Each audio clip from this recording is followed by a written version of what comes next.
سبحان الذي سخر لنا هذا وما كنا له مقرنين وإنا إلى ربنا لمنقلبون۔ بزرگان محترم، اس وقت میں نے آپ کے سامنے سورۃ الزخرف کی ایک آیت کا ایک حصہ تلاوت کیا ہے، اور یہ وہ حصہ ہے جو ہم میں سے بہت سارے حضرات کو یاد ہوگا اور یاد ہے۔ اور جب ہم کسی بھی سواری پر سوار ہوتے ہیں تو یہ دعا پڑھتے ہیں کہ سبحان الذی سخر لنا ھذا۔ ہم تو دعا پڑھتے ہیں لیکن حقیقت میں پڑھنے کے بجائے کہنا چاہیے، کیونکہ پڑھنا تو ہوتا ہے بے توجہی سے، غفلت سے، ٹیپ ریکارڈ نے ایک اپنا شروع کر دیا، لیکن حقیقت میں یہ پڑھنا بھی چاہیے اور یہ دعا سمجھنی بھی چاہیے اور دل سے کہنی چاہیے۔ اور دعا وہ ہے جو ہم آپ پڑھتے ہیں، سبحان الذی سخر لنا ھذا۔ ہم پاکی بیان کرتے ہیں اس اللہ کی جس نے ہمارے لیے اس سواری کو مسخر کر دیا۔ وما كنا له مقرنین، اور ہم اس کو قابو کرنے والے نہیں تھے۔ وَإِنَّا إِلَىٰ رَبِّنَا لَمُنْقَلِبُونَ، اور بے شک ہم اپنے پروردگار ہی کی طرف واپس پلٹیں گے یا واپس جا رہے ہیں۔ یہ 3 جملے ہیں اس دعا کے جو ہمارا آپ پڑھتے ہیں۔ پہلا جملہ یہ ہے کہ سبحان الذی سخر لنا ھذا، میں پاکی بیان کرتا ہوں یا ہم پاکی بیان کرتے ہیں اس اللہ کی، سخر لنا ھذا، جس نے ہمارے لیے اس سواری کو مسخر کیا۔ اور سواریاں مختلف ہیں، آدمی گھوڑے پر بھی سوار ہوتا تھا، اونٹنی اونٹ پر بھی سوار ہوتا تھا، خچروں پر بھی سوار ہوتا تھا، گدھے بھی سواری کے کام آتے تھے، اب بھی کام آتے ہیں۔ تو یہ سواریاں تھیں جو پرانے زمانے کے اندر استعمال ہوتی تھیں جب تک پہیہ ایجاد نہیں ہوا تھا۔ اور اللہ سبحانہ و تعالی نے قرآن مجید کی سورۃ النحل کے اندر یہ بات ارشاد فرمائی ہے کہ ہم نے تمہارے لیے یہ اونٹ پیدا کیے ہیں، والخیل والبغال والحمیر، اور ہم نے تمہارے لیے گھوڑے پیدا کیے ہیں اور خچر پیدا کیے ہیں، والحمیر، اور گدھے پیدا کیے ہیں، لترکبوہا، تاکہ تم ان سواریوں پر سوار ہو۔ اور آگے قرآن مجید نے ایک عجیب جملہ ارشاد فرمایا ہے، وَيَخْلُقُ مَا لَا تَعْلَمُونَ، اور اللہ تعالیٰ پیدا کرتا ہے ایسی ایسی سواریاں جن کو تم جانتے نہیں ہو۔ 1440 سال سے بھی پہلے اللہ سبحانہ و تعالی نے جب یہ سورت نازل کی، سورۃ النحل، جس میں شہد کی مکھی کا بھی ذکر ہے، تو اس کے شروع میں اللہ تعالی نے اونٹوں کا بھی ذکر کیا، گھوڑوں کا بھی ذکر کیا، خچروں اور گدھوں کا بھی ذکر کیا، اور پھر فرمایا کہ وَيَخْلُقُ مَا لَا تَعْلَمُونَ، اور اللہ تعالیٰ ایسی ایسی سواریاں پیدا کرتا ہے جن کو تم نہیں جانتے۔ تو صحابہ رضوان اللہ علیہ اجمعین کے زمانے میں تو نہ یہ گاڑیاں تھیں، کار تھی، نہ بسیں تھیں، نہ ریل تھی، نہ ہوائی جہاز تھے، لیکن اللہ سبحانہ و تعالی نے اسی وقت میں یہ اطلاع دے دی تھی کہ اللہ تعالیٰ ایسی ایسی سواریاں پیدا کرے گا جن کو فی الحال تم نہیں جانتے۔ یہ تو اس وقت میں اللہ سبحانہ و تعالی نے ارشاد فرما دیا، اور پھر ہمیں یہ تعلیم دی گئی کہ جب تم سواری کے اوپر سوار ہو تو یہ کہا کرو، سبحان الذی سخر لنا ھذا، ہم پاکی بیان کرتے ہیں اس اللہ کی جس نے ہمارے لیے اس سواری کو مسخر کر دیا ہے۔ آدمی اگر اونٹ پر سوار ہو تو اونٹ اپنے سائز کے اعتبار سے اپنے وزن کے اعتبار سے، اپنی طاقت کے اعتبار سے انسان سے زیادہ ہے۔ اسی طرح گھوڑا ہے، خچر ہے، گدھا ہے، اگر آپ ان کا وزن کریں اور انسان کا وزن کریں اور اس کی طاقت کا دیکھیں، انسان کی طاقت کو دیکھیں، تو یہ جانور طاقت کے اندر انسان سے بڑے ہوئے ہیں۔ چنانچہ کبھی کبھار آدمی کو کچل بھی دیتے ہیں، مار بھی دیتے ہیں یہ جانور۔ اگر دوڑنے میں آئے تو آدمی ان جانوروں کا دوڑنے میں مقابلہ نہیں کر سکتا، مسلسل چلنے میں بھی انسان ان جانوروں کا مقابلہ نہیں کر سکتا، اسی لیے مجبور ہے کہ انسان خود پیدل نہ چلے بلکہ گھوڑے پر سوار ہو، اونٹ پر سوار ہو، خچر پر سوار ہو، کیونکہ ان کے اندر وہ ہمت ہے، وہ طاقت ہے اور وہ صلاحیت ہے جو انسان کے جسم کے اندر نہیں ہے۔ لیکن اللہ سبحانہ و تعالی نے انسان کو جسم سے بڑھ کر وہ دولت عطا کی ہے جس کی وجہ سے انسان کو انسان کا بھی اور ہمارے لیے مفید ہوگا، خطرناک ہوگا، خطرناک ہوگا ہمارے لیے۔ تو یہ کشف جو ہے یہ اتنا خطرناک ہوگا کہ جو باقی زندگی ہے وہ بھی ہمارے لیے مشکل ہو جائے گی۔ وہ ایک آدمی کا قصہ مشہور ہے کہ اس کو بڑا شوق تھا کہ ہمیں مستقبل کی بات معلوم ہو جایا کرے، کشف ہو جایا کرے۔ تو وہ ایک بزرگ کے پاس گیا اور بزرگ سے اس نے کہا جی مجھے کوئی ایسا عمل بتاؤ کہ جس سے مجھے مستقبل کی باتیں معلوم ہو جائیں، کشف ہو جایا کرے۔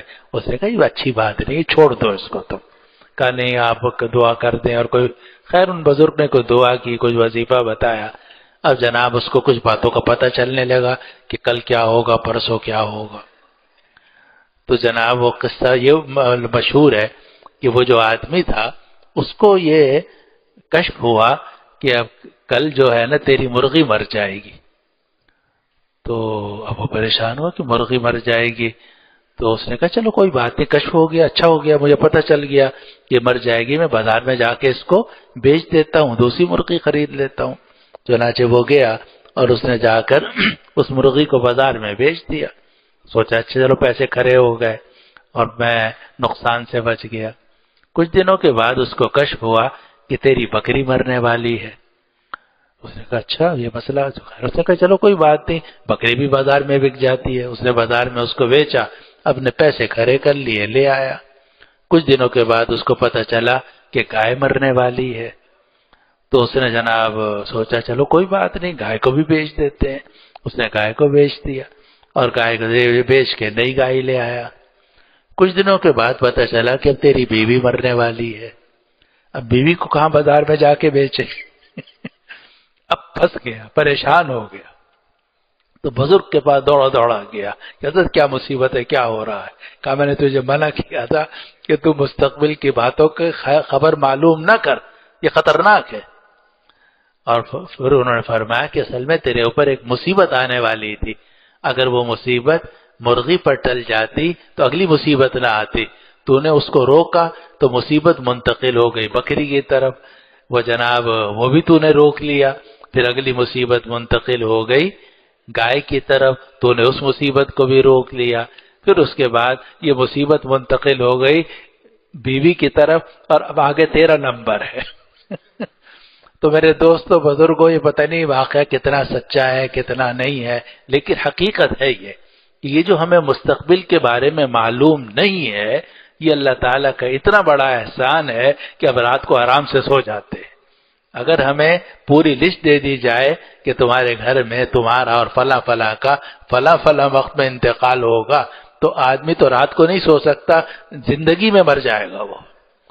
تو یہ اللہ تعالیٰ کا بڑا فضل ہے کہ اللہ تعالیٰ نے جو موت کا وقت ہے وہ ہمیں نہیں بتا رکھا، ہم اپنا آرام سے کام کرتے رہتے ہیں۔ لیکن آدمی کو ہمیشہ یہ ذہن میں رکھنا چاہیے کہ ہم جانے والے ہیں، ہم نے آگے جانا ہے۔ جب آگے جانا ہے تو اس کی تھوڑی تھوڑی تیاری کرنا ضروری ہے، جس طرح آپ قریب کے مستقبل کی تیاری کرتے ہیں، اپنے بچوں کے لیے، شادی کے لیے، مکان بنانے کے لیے۔ میرے دوستوں، ساتھیوں، بزرگوں، اس طرح قبر کے لیے بھی تیاری کرنا ضروری ہے، کیونکہ آپ حقائق سے آنکھیں نہیں چرا سکتے، آپ حقیقت کو ختم نہیں کر سکتے۔ جس طرح یہ ایک حقیقت ہے کہ آپ کے بچے ہیں، ان کے لیے مکان کی ضرورت ہے اور خرچے کی ضرورت ہے، یہ بھی حقیقت ہے کہ ان کی شادیاں ہوں گی اور جناب یہ سارے مسائل ہوں گے، اس طرح یہ بھی حقیقت ہے کہ ہمیں اور آپ کو مرنا ہے، ہم نے قبر میں جانا ہے۔ جس طرح ہم باقی چیزوں کی تیاری کرتے ہیں ان کی بھی تھوڑی تھوڑی تیاری کرنا۔ میں تھوڑی تھوڑی اس لیے کہہ رہا ہوں تاکہ آپ کچھ تو شروع کرو، ورنہ حقیقت میں قبر کی تیاری تو سب سے زیادہ کرنی چاہیے۔ لیکن اگر آدمی تھوڑی تھوڑی بھی کرتا رہے تو بھی اللہ تعالیٰ کی بڑی نعمت ہے، آدمی کا راستہ صحیح رہتا ہے، اس کو پتہ ہوتا ہے کہ مکان بھی میری ضرورت ہے، بچے بھی میری ضرورت ہے، شادی بھی میری ضرورت ہے، لیکن ساتھ یہ بھی سمجھتا ہے کہ قبر بھی میری ضرورت ہے، اس کے لیے بھی مجھے کچھ تیاری کرنی چاہیے۔ تو اللہ سبحانہ و تعالی نے ہمیں یہ تعلیم دی کہ جب بھی تم کسی سواری پر سوار ہو تو یہ دعا کیا کرو، سبحان الذی سخر لنا ھذا، ہم پاکی بیان کرتے ہیں اس اللہ کی جس نے ہمارے لیے اس سواری کو مسخر کر دیا۔ وما کننا لہ مقرنین، اور ہم تو اس سواری کو اپنے قابو میں کرنے والے نہیں تھے، ہم اس سواری کو اپنے قابو میں رکھنے والے نہیں تھے، ہم اس سواری کو اپنے قابو میں رکھنے والے نہیں تھے۔ وَإِنَّا إِلَىٰ رَبِّنَا لَمُنْقَلِبُونَ، اور بے شک ہم سب کو اپنے پروردگار کی طرف لوٹنا ہے، یا ہم سب اپنے پروردگار کی طرف جا رہے ہیں۔ تو جب آدمی یہ سوچے گا تو وہ صرف زبان سے نہیں پڑھے گا بلکہ فکر بھی ہوگی۔ ہمارے حضرت مفتی شفیع صاحب قدس اللہ سرہ نے فرمایا کہ قرآن مجید کے اندر عقل مندوں کی دو نشانیاں ذکر کی گئی ہیں۔ سورہ آل عمران میں ہے کہ ان فی ذلک لآیات لأولی الالباب، کہ اس قرآن کے اندر بڑی نشانیاں ہیں عقل والوں کے لیے۔ پھر عقل والوں کی دو صفتیں ذکر کی گئیں، ایک ذکر اور دوسرا فکر۔ ذکر کا مطلب ہے اللہ کا ذکر انسان کرے، تیسرا کلمہ پڑھا، درود شریف، استغفار، قرآن مجید کی تلاوت، جو بھی آپ ذکر کریں اللہ کا، بسم اللہ، ماشاء اللہ، الحمدللہ، سب ذکر ہے۔ اور ایک اس کے ساتھ ہے فکر۔ فکر کا مطلب سوچ، اور حضرت مفتی شفیع صاحب قدس اللہ سرہ نے بھی لکھا ہے، اور آپ بھی ہم سب دیکھ رہے ہیں، جانتے ہیں کہ ہم لوگوں کا ذکر کی طرف توجہ ہے الحمدللہ کچھ نہ کچھ، لیکن فکر کی طرف توجہ نہیں، ہم سوچتے نہیں ہیں۔ ہم سواری پر بیٹھے ہیں، آدمی کو چند لمحوں کے لیے سوچنا تو چاہیے کہ یہ سواری کس نے عطا فرمائی، اور یہ جو میرے ہاتھوں پیروں میں طاقت ہے کس نے عطا فرمائی، یہ جو مجھے صلاحیت ہے گاڑی چلانے کی یہ کس نے عطا فرمائی، اور خدا نخواستہ اگر آج مجھ سے یہ صلاحیت لے لی جائے تو میں تو دوسروں کے رحم و کرم پر ہو جاؤں گا۔ یہ سوچ ہے جو آدمی کو صحیح راستے پر چلاتی ہے۔ ہمارے ہاں ذکر اللہ کا تو اہتمام ہے الحمدللہ، جتنے نمازی ہیں سبھی کچھ نہ کچھ اللہ کا ذکر کرتے ہیں، لیکن فکر نہیں ہے، سوچ نہیں ہے۔ اور جب یہ فکر پیدا ہوتی ہے تو یہ فکر بڑی عبادت ہے۔ قرآن نے فرمایا یتفکرون فی خلق السماوات والارض، یہ عقل مند جو لوگ ہیں یہ آسمان و زمینوں کے پیدا کرنے میں غور و فکر کرتے ہیں اور کہتے ہیں ربنا ما خلقت ھذا باطلا، اے پروردگار آپ نے یہ ساری چیزیں بیکار پیدا نہیں کی۔ اور اسی لیے سورۃ الغاشیہ میں آپ پڑھیں گے یہ لوگ اونٹ کی طرف کیوں نہیں دیکھتے، افلا ينظرون الى الابل كيف خلقت والى السماء كيف رفعت والى الجبال كيف نصبت والى الارض كيف سطحت۔ اور قرآن نے یہ بھی کہا وفي انفسكم افلا تبصرون، تم اپنی جانوں میں غور کرو، تم دیکھتے کیوں نہیں ہو۔ آدمی کھانا کھاتا ہے، اب کھانے کے بعد ناخنوں کو بھی ضرورت ہے اس کھانے کی، بالوں کو بھی ضرورت ہے، جلد کو بھی ضرورت ہے، گردوں کو بھی ضرورت ہے، جگر، ہر پورے جسم کو ضرورت ہے میرے۔ اب جب میں کھانا کھاتا ہوں اس کو میں کیا خود ہر جگہ پہنچاتا ہوں؟ کون پہنچاتا ہے؟ اگر سارا کھانا آپ کے ناخنوں میں ہی چلا جائے، یعنی کھانے سے جتنی طاقت پیدا ہوتی ہے ساری ناخنوں میں چلی جائے، صرف ناخن ہی بڑھیں گے، باقی جسم وہیں کمی رہ جائے گا۔ یہ جو ہم کھانا کھاتے ہیں اور کھانے کے بعد ایک پورا سسٹم اندر لگا ہوا ہے اور طرح طرح کے کیمیکل پیدا ہوتے ہیں، اس کھانے کے مختلف اجزاء کو بانٹا جاتا ہے، کہیں بال تک جا رہا ہے، کہیں ناخون تک جا رہا ہے، گردے اپنا کام کر رہے ہیں، دل کے والو اپنا کام کر رہے ہیں، طرح طرح کے کیمیکل بنے ہوئے ہیں، اور اتنی بڑی فیکٹری اندر لگی ہوئی ہے کہ اگر یہ فیکٹری خراب ہو جائے، اللہ پناہ میں رکھے، تو ایک چھوٹے سے عضو کے لیے بہت بڑا کام کرنا پڑتا ہے۔ کسی کے گردے خراب ہو جائیں، اللہ تعالیٰ پناہ میں رکھے، ڈائلیسس کرنا پڑتا ہے، اس کا آپ پلانٹ جا کے دیکھو، ایک مصیبت آدمی دہل جاتا ہے، اور چھوٹے چھوٹے دو گردے ہیں، وہ ڈائلیسس کا کام کر رہے ہیں۔ اللہ تعالیٰ نے یہ جسم عطا فرمایا ہے، اس میں طرح طرح کی مشینریاں ہمیں عطا فرمائی ہیں۔